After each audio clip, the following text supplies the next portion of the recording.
I'm Benjamin Hall, and I'm searching for heroes.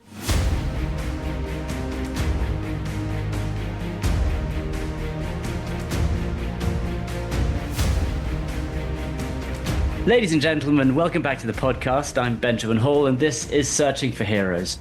Today we have an incredible guest on, a guest who spends much of his time going out to help others. And as we head into Christmas, I think that's something we should all be focusing on.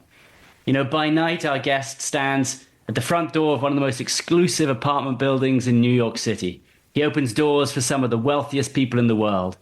And then each week, when most of the city has gone to sleep, he loads up his car with food, with clothes, and he goes back out to help those who have nothing at all. Week after week, in every kind of weather, he now helps to feed and clothe thousands of people on the streets of New York.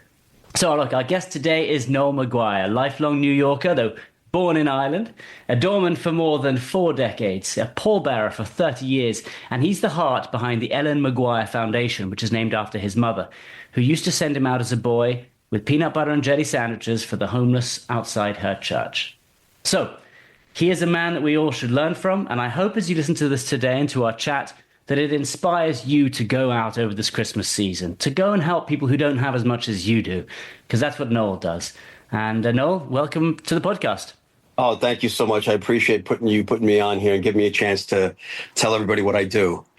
You know, I want to ask all about what you do and how you do it and why you do it, but I suppose first of all, the question I have is, why don't more people do it? You know, we have you on as a guest to say, look at this hero, Noel, he goes out and helps people, and I can't help but think, most people don't do that. Why? I never thought I'd be doing this for 11 years. I mean, I thought I was running off one day to help feed one day, and that would be the end of it. You know, I was invited 11 years ago by a very wealthy guy on Park Avenue, a gentleman that would walk by my building all the time, and we befriended each other. And I ended up driving his kids to school at one stage, you know, before Uber was in New York City. And he just came to me one Wednesday before Thanksgiving 11 years ago. He's like, what are you doing tomorrow? And I explained to him, like everybody else, I'm going to be watching football and eating turkey with the family. He's like, no, I know you work the night shift. What are you doing in the morning when you get off? And really, I had zero plans. I mean, I had to eat dinner maybe 3 o'clock that day. So he said, I'm going to go down and feed the homeless at the Bowery Mission. And I always heard of the Bowery Mission because I'm a New Yorker, right? Everybody knew where the Bowery Mission was. And, you know, you knew the connection of where that was a place for homeless to go for 100 years. I mean, way back in the day. And so I said to my wife, I called her. I said, I'm being invited to go down and feed the homeless. And she goes, I'll come in. I'll take the bus in. We live in a small town in Boonton, New Jersey. And she came in and we went down. And I was there for 6 hours. I wanted to stay 8.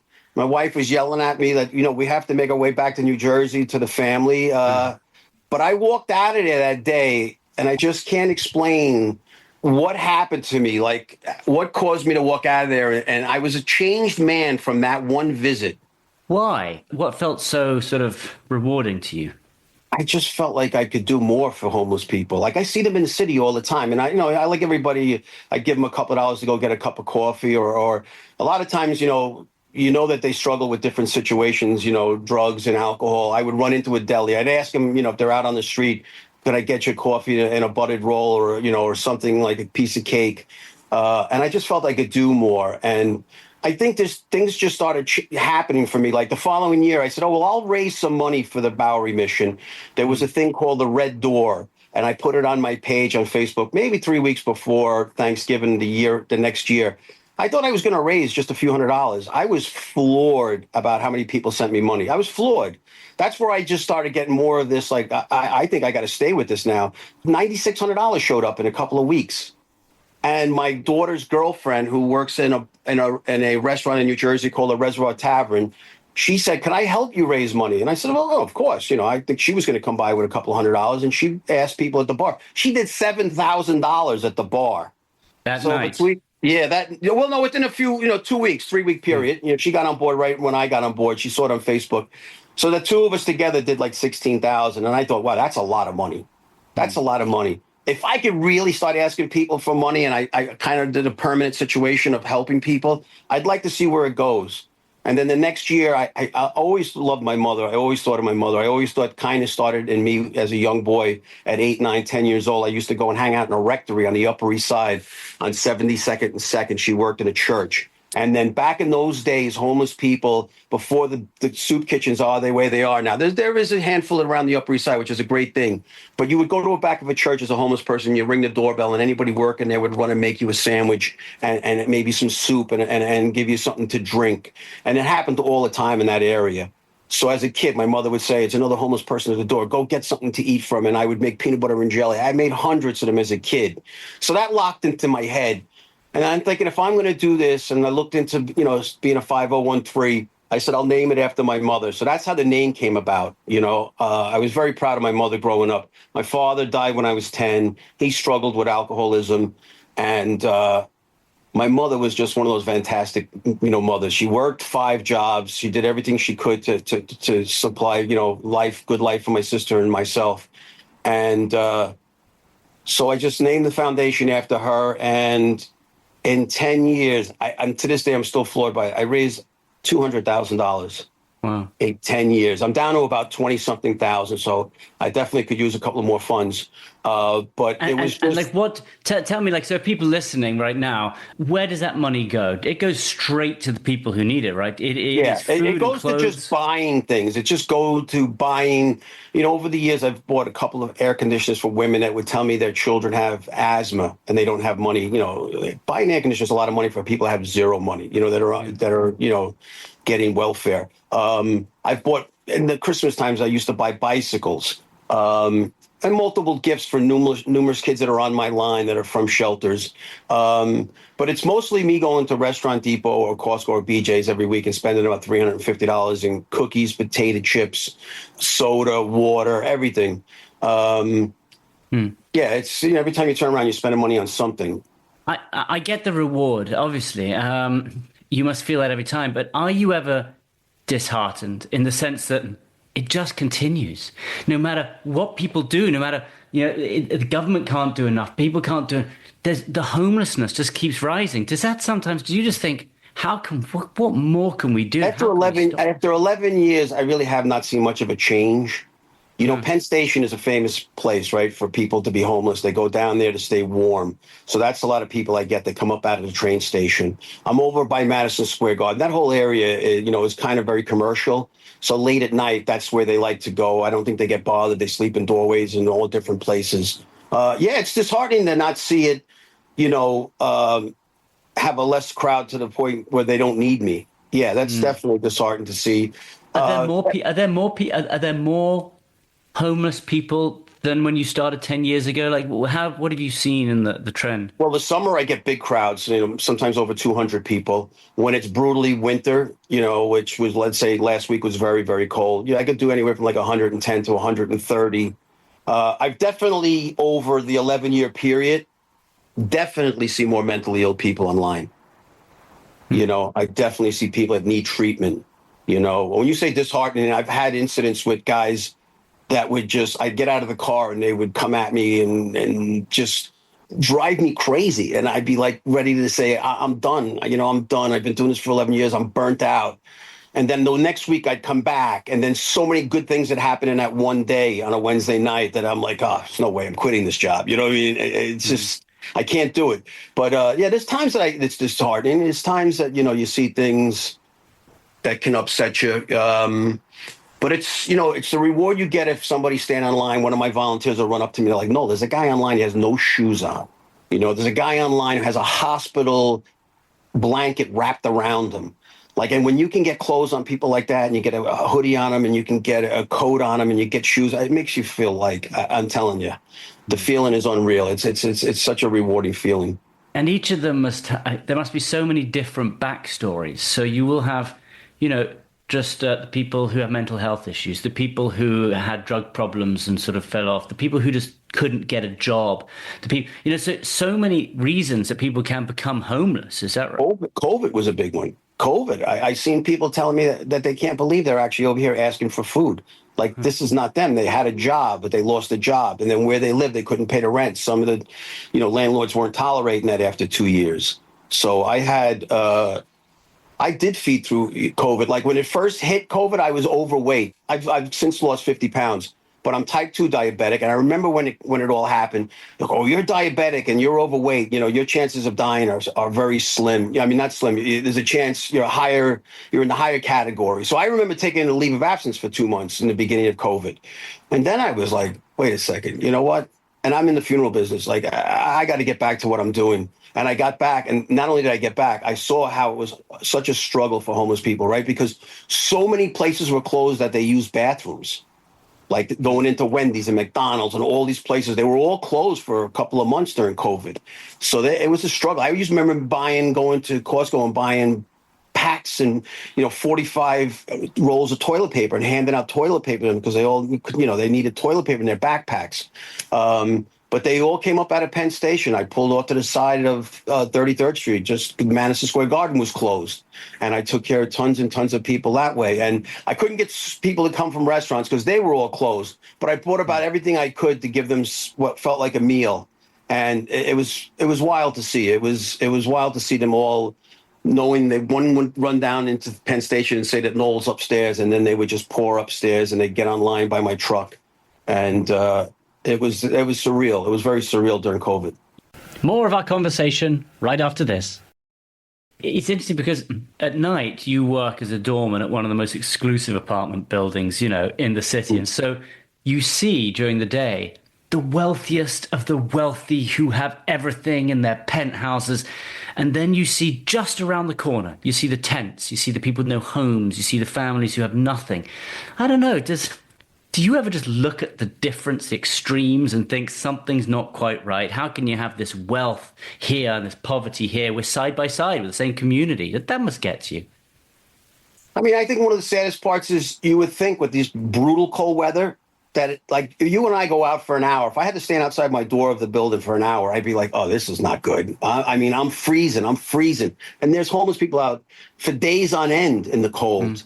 I do get homeless people that walk by at night at 2 or 3 in the morning on Park Avenue. And I want to run out and take care of them if, I have stuff in my truck, but I got to be careful. I have to obviously keep my job and, not let it take over in that way.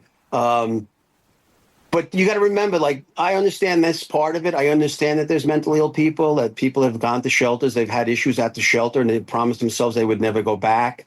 Because you would think most people, oh, my God, it's 16 degrees out. You're laying on a grating on the street. A van pulls up and is willing to take you to a warm bed and you don't want to do it.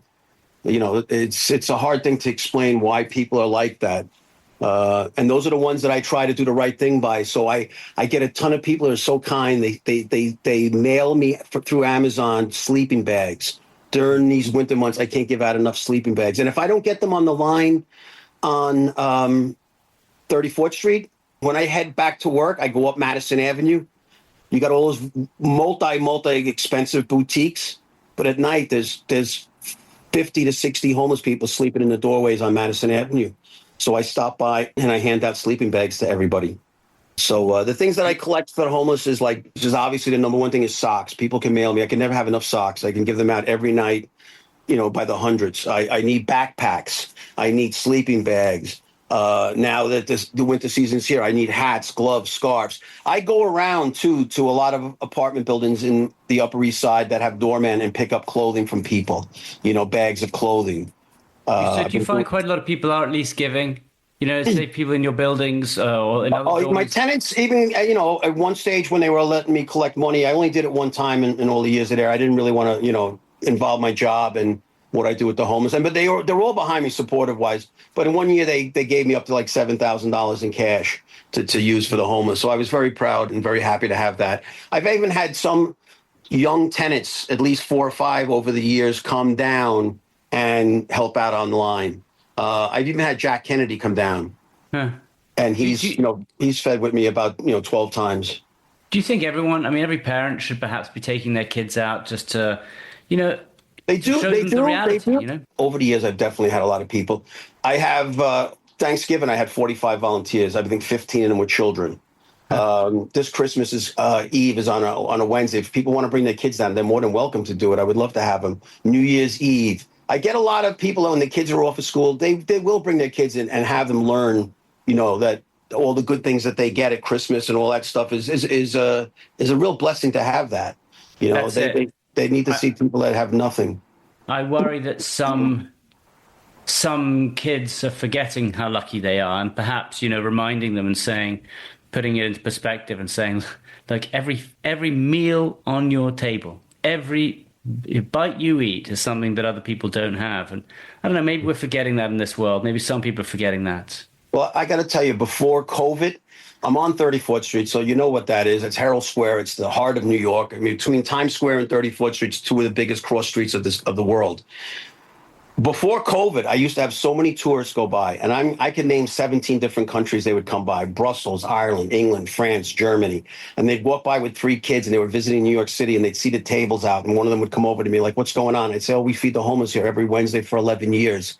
And maybe back then it was 7 years or 6 years. And they're like, "Oh, we do it in Germany. We do it in Germany. We do it in our country." And I would say, "Would you like to join us?" And they would. I've had many people do a tourist type photo where they went behind the table, took pictures of their kids scooping food. I mean, it was one of the proudest moments for me to make that friendship with people, and see that people from other countries care when they see these situations. And then there's the other part of New York where people just walk by. It's so in their brain not to look down and see somebody who really needs something. That there's a lot of us that do that. Everybody's in their phones. They're not seeing the world, the way they should see it. But I have a great group of volunteers. I think that's one of the best parts about having the foundation. I've made so many friends. I have people from all different walks of life, many different religions, many different countries. And we all come together for one reason, and that's to help the homeless. And it's a great thing. Is there a person or a story of someone who you have helped or see on the street that stands out, like a story of someone who you met and just thought, that's a story that will stay with me? It's one I told on TV, and it was about me getting an envelope mailed to my house a couple of years ago, and I opened it up, and it was a lottery ticket that was valued at $750.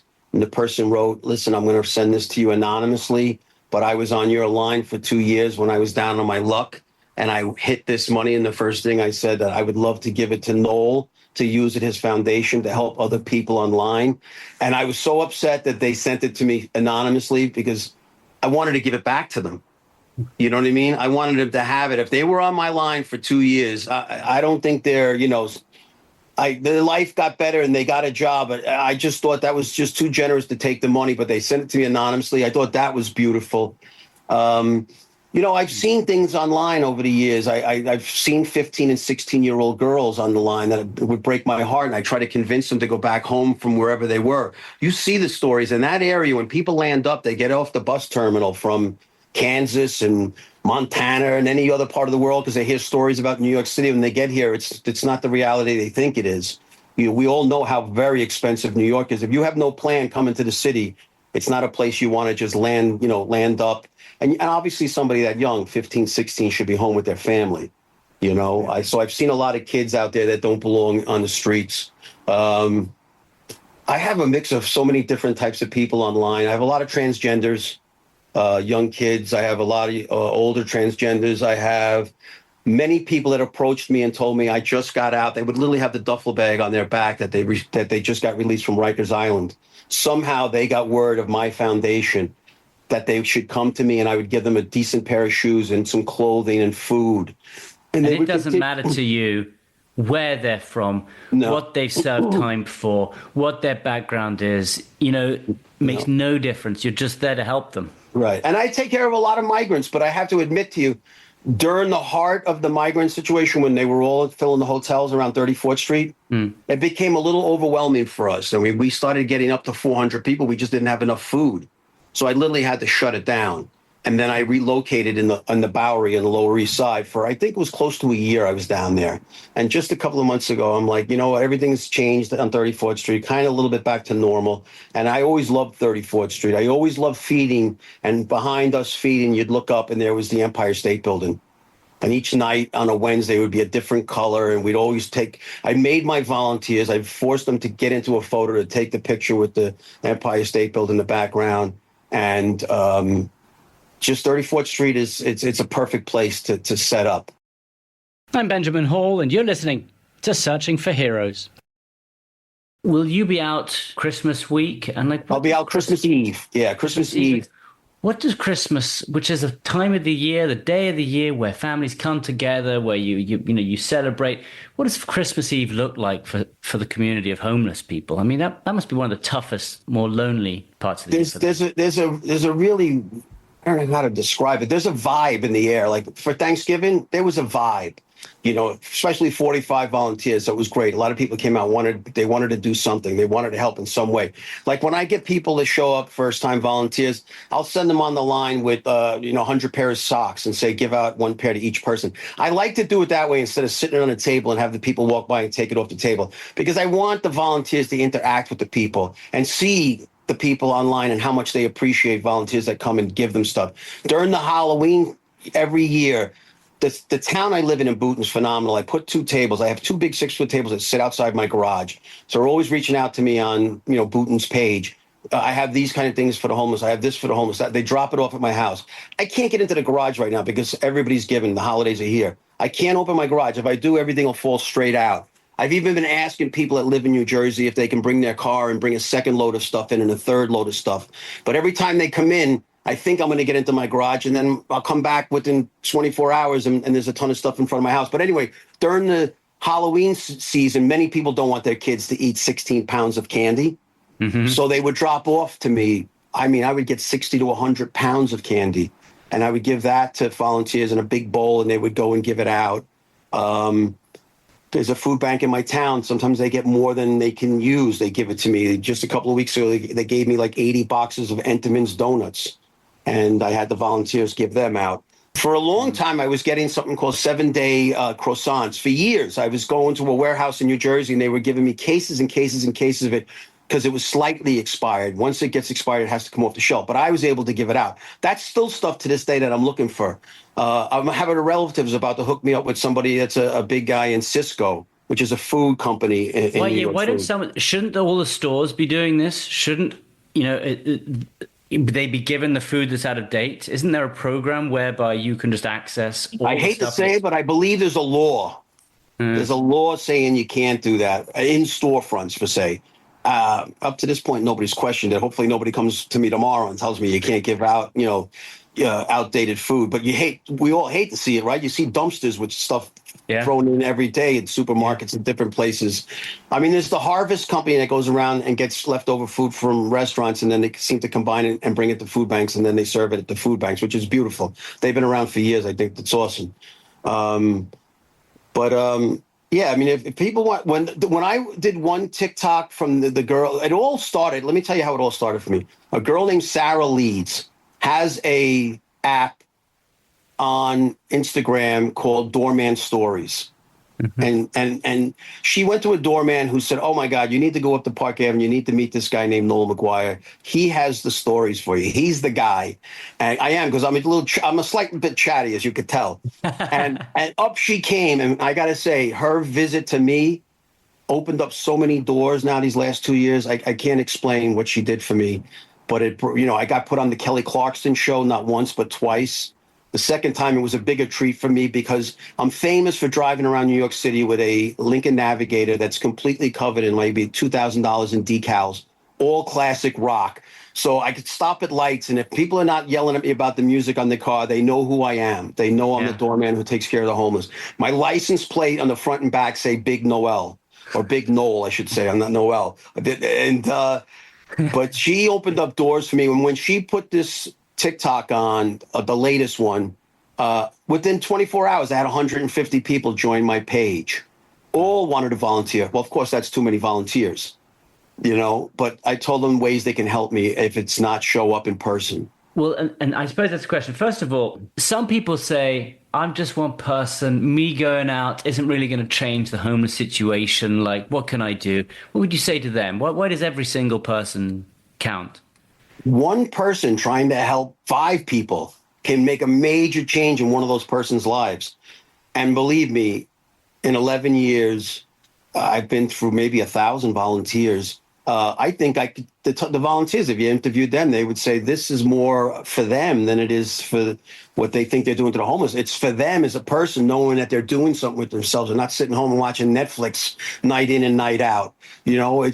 more people, it's always said, more people should get up and just go offer yourself somewhere, whether, even if it's an animal shelter. We know we're talking on the subject of homeless, but you can go to an animal shelter if you're uncomfortable helping homeless people. But there's so many volunteers. Senior homes, can use people to come in and talk to some of the seniors. I learned from my mother being in a nursing home. I went all the time. I used to break away from my mother and talk to other seniors, because I knew who didn't have family to come visit them. And there's, nothing worse than loneliness. Between the homeless being lonely, they're on the streets, they don't have their family anymore. That's why I think they look forward to coming and getting on the food line. It's a super cool thing for them every Wednesday to see people. It's like a party gathering. I blast music. I have a big boom box that goes on top of my car. So each week I'm playing different music. Some of it could be from the era of somebody who's online. Like, I grew up to this song, or this and that. I try to make it a party atmosphere. I don't want to make it a sad situation. I try to take that part out of it. I've gotten, just last week, a restaurant in my town donated like 10 apple pies. Those are the type of things, like people out here in New York that have restaurants that have, oh my God, what are we doing with all this leftover food from Thanksgiving? They could always find a way to just throw it in an Uber and show up on a Thursday night, and we put it right on the table, and then we would just give it out. Because I think there's something really interesting there, which is, look, the most important is food, it's clothes, but it's also about giving homeless people, pride again, make them feel like a person. And I know that you have someone who comes and gives haircuts for free, for example, because that's not just feeding them and clothing them. It's saying, you should have every right like the rest of us, and make them people, not just. He came many times, and I haven't seen the guy in a while. So if there's anybody on here listening, and you're a barber or a stylist woman that has a beauty parlor, and you could show up with a chair, a folding chair, and one of the things that they throw around you when you get your hair cut, I would love to have you come down. I always get 5 or 6, 7 people that would jump off the line and take a free haircut. Oh, they would. That is a need. That's definitely a need. If you're somebody who worked for a shampoo company or a soap company, and you found a way you can get a couple of cases of soap to me, a couple of cases of shampoo. If you know somebody who works for a tissue company, and it's not even if you could do that. If you're somebody who has phenomenal writing skills, I'm looking for somebody to write grants for me. Up to 11 years, I've yet to get a single grant sent my way financially. I just don't have the skills. So if you're out there listening to this and you can write grants, that's somewhere where you can help me. If you're somebody who's great at like writing promotional things where, this is a homeless group of people that take care of people in New York, and they wanted to mail boxes of tissues to me, the little individual packs. We always do care packages all the time. I could always use that. If somebody has a way to write to chapstick for me, like, I just would love that. I would love that. I'd give you whatever information you need. If you needed the 5013 number to get some stuff, I would give that to you. Those are the kind of people that can reach out to me and just keep the stuff coming. You just keep coming to my house, and it'll go in my car. Every Wednesday when I fill my car, I cannot fit a baseball into the car. My back window, I'm always slamming it. I'm always afraid I'm going to shatter the window to get everything in, because between 5 folding tables, all the stuff I pick up at Restaurant Depot, and then everything that's out in front of my house, that's laying out in front of my house that I shove into my car. So there are so many different ways in which people can help in this Christmas season. So if you're listening to this, there are countless ways you can help. And look, it's not only New York. And of course, if it's New York, you can reach out to Noel. You can get in touch with Noel and help him. And I'll let you give you how they can do that in a minute, Noel. But sure. If you're in any other city around the country, you can find someone there as well. Like, there's almost no reason not to go and do something or support in some way over this Christmas period. Well, 2 ways, let me tell you so. So I have a page on Facebook. It's called the Ellen Maguire Foundation to help aid the homeless. And there's a picture of John Lennon.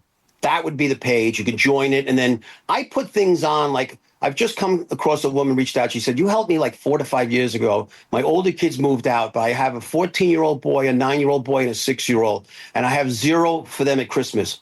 I would put that on Facebook, and I would get you the information to where she lives, and you could mail stuff from Amazon, toys for those kids. Could you imagine if they'd be happy to have 1 thing each, but if I could have a couple of families send 2 gifts, and the children, the mothers are smart enough to wrap it all up, and then Christmas, they could have a true Christmas. At Christmas, they probably haven't experienced since they're born. Like, that's how much she's on a struggle. No, what would your last sort of message be to people who are listening about what you're doing, about homelessness, about how they can help, about why it's so important for people to help? There's so many reasons why a person could be on the street, so many. And get that thing out of your head that all homeless people are lazy. It's not like that. It's could be a variety of 4 to 5 different things. It could be somebody on the street struggling with drugs. It could be somebody on the street that committed a crime and now their family shunned them and they're basically on the street for that reason. Alcoholism is a big thing. It's a big thing for homeless people in New York City and all over the world, I would think. I think alcohol is a big problem for a lot of people. And like I said, the mental illness thing in New York, you read it in the paper, you see these incidents happening. I don't know the answer. I have to admit, I don't know the answer, but I just think, again, if you're listening to this and you want to help out, come on down. The experience is unbelievable because I have some volunteers that have been doing it with me for years. Like they can't get away. They're like me. They're locked in. I have one guy, his name is Emmanuel. He works at the Empire State Building. He was walking by one time a couple of years ago. So he's been coming down for the longest time. I have 2 sisters that live in Long Island. One's a rape crisis nurse, and they give themselves out every Wednesday for a couple of years now.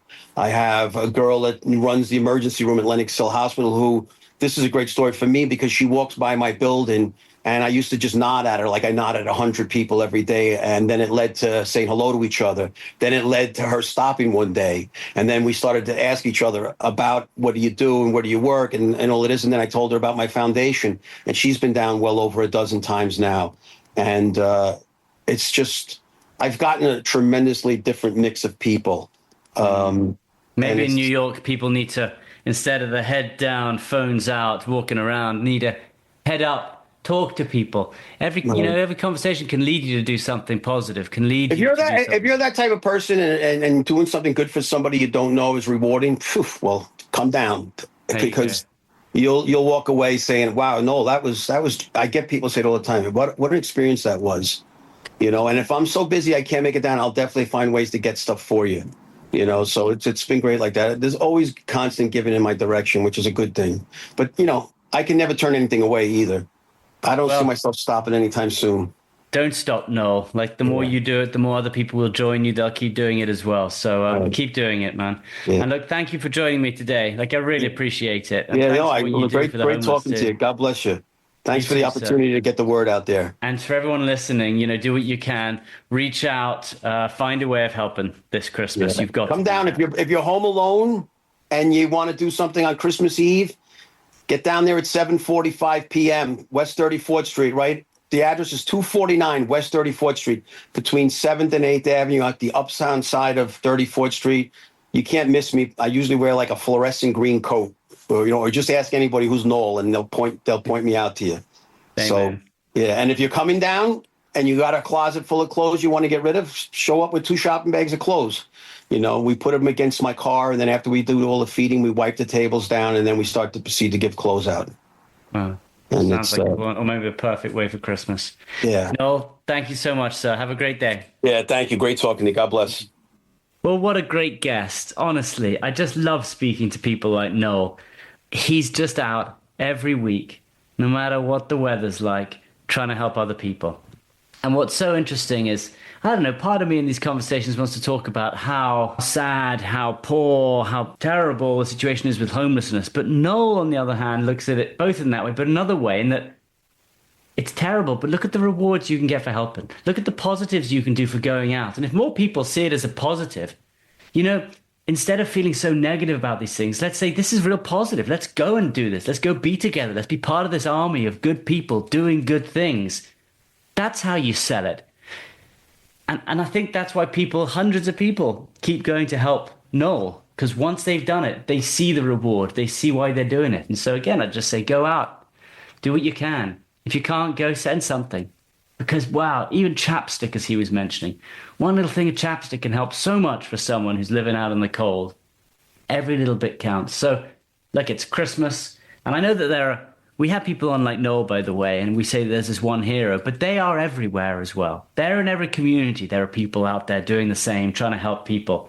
They are out there. So look, let's just all try and make a commitment. Let's all go and try and do something. I'm going to send Noel a message right now, see what I can do. And, let's make sure that our kids, and, I've got 4 of them, let's make sure they appreciate how lucky they are to have food on their table, to have a roof over their heads.